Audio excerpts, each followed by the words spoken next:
Biblia exagera.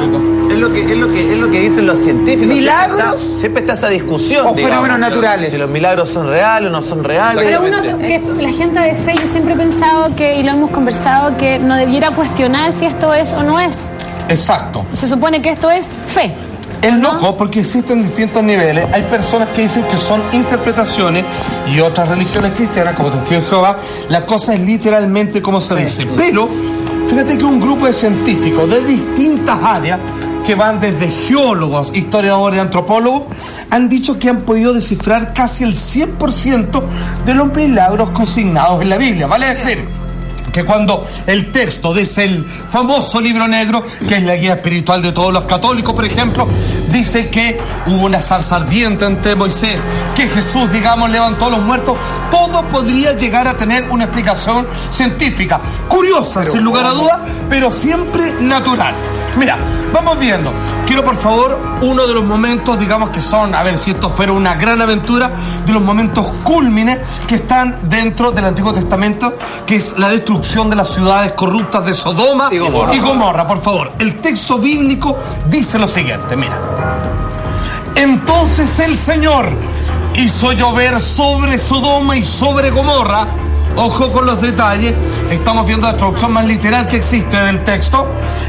Azufre y fuego de parte del Señor desde los cielos. Génesis 19:24. Bueno, esto es lo que dice exactamente la Biblia respecto a uno de los capítulos tal vez más, no sé, espeluznante, si se quiere, desde el punto de vista de lo que significa la perdición, ¿no es verdad?, de cierto pueblo en que se transforma en como nosotros lo ocupamos siempre, Sodoma y Gomorra, donde los excesos eran pan de cada día y que no había moral, no había ética, no había nada. Pero existió Sodoma, existió Gomorra, ¿está en la historia eso? Eso confirmado. Felipe, buena pregunta. Eso absolutamente confirmado por distintos escritos.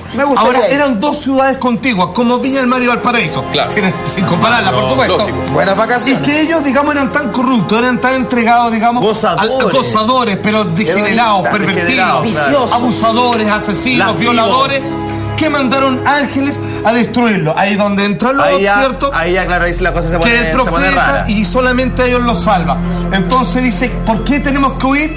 Porque Dios va a lanzar azufre y fuego sobre estas dos ciudades y en un 2x3 va a extinguir con todo. Pues bien, hasta ahí uno dice, claro, producto de un milagro, dos ciudades que hasta ahora habían prosperado y que se corrompieron en cuanto a la moral, de la noche a la mañana fueron destruidos en una mezcla de azufre y fuego que nadie sabe de dónde salió, excepto que la Biblia afirma que fue Dios colocando a través de un castigo divino por pecadores sobre la mano de ambas ciudades.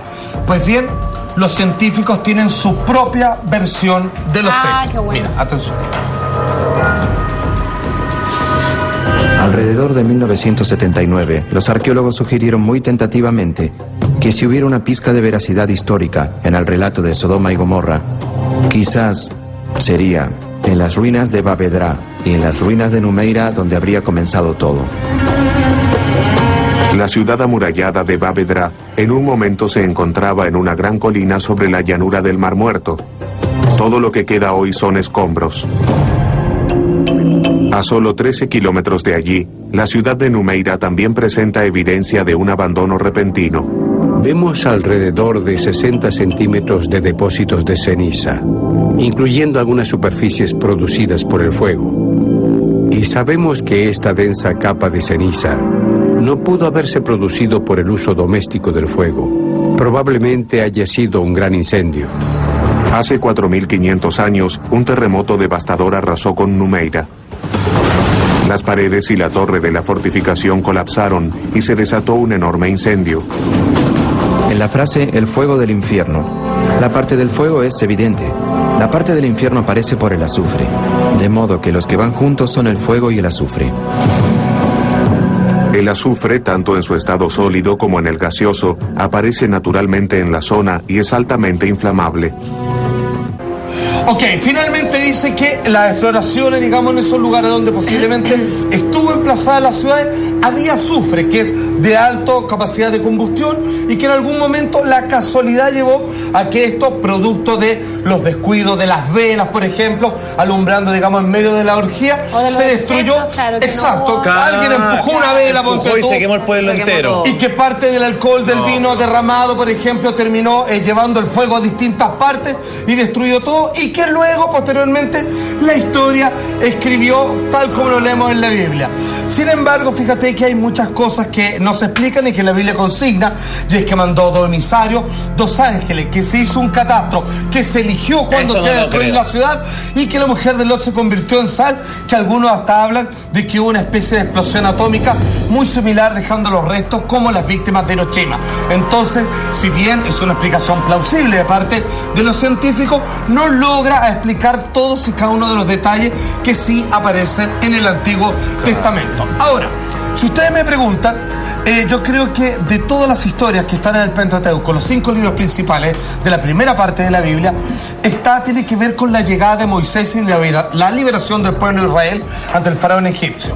Pues bien, el cómo comienza primero dejando la escoba, volcando y convirtiendo el río Nilo en sangre. ¿Está ahí? Él coloca un báculo que Dios antes había convertido en serpiente, y él así, de una forma espontánea, se convierte todo el río Nilo en sangre, asesinando los peces y todo lo demás. Sucedió así. Exactamente. De hecho, la Biblia así es como lo menciona. Mira. O aguas servidas. Moisés y Aarón, que era su cuñado, hicieron lo que el Señor les había ordenado. Él levantó su bastón y golpeó las aguas del Nilo a la vista del faraón y de todos sus servidores.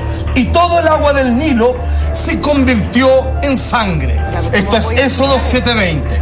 Esto buscaba convencer al faraón para que lo liberara. Exacto, eran una de las tantas plagas para que el faraón dijera: el Dios de Moisés es más poderoso que los míos. Correcto. Por lo tanto, por miedo voy a liberar al pueblo de Israel, que eran los esclavos que los tenía haciendo los monumentos, pirámides y todo lo demás. Oye, Zafate, esto, no sé, grupos de investigadores leen esta frase y empiezan a decir, ya, a ver, ¿cómo puede haber pasado esto? Y empiezan Claro. a investigar, ¿Cómo? o a partir de Cazadores dónde de Como nace el río, esto. claro, se convirtió en sangre. Entonces comienzan y dicen, o quizás no fue sangre, pero sí tomó un color rojo, que espontáneamente todos los que estaban ahí, asombrados, ¿Cómo puede ocurrir? cargados de superstición, dijeron que era sangre. De hecho, en estricto rigor, los científicos tienen la siguiente teoría. Por favor, el video donde hay una explicación racional al respecto.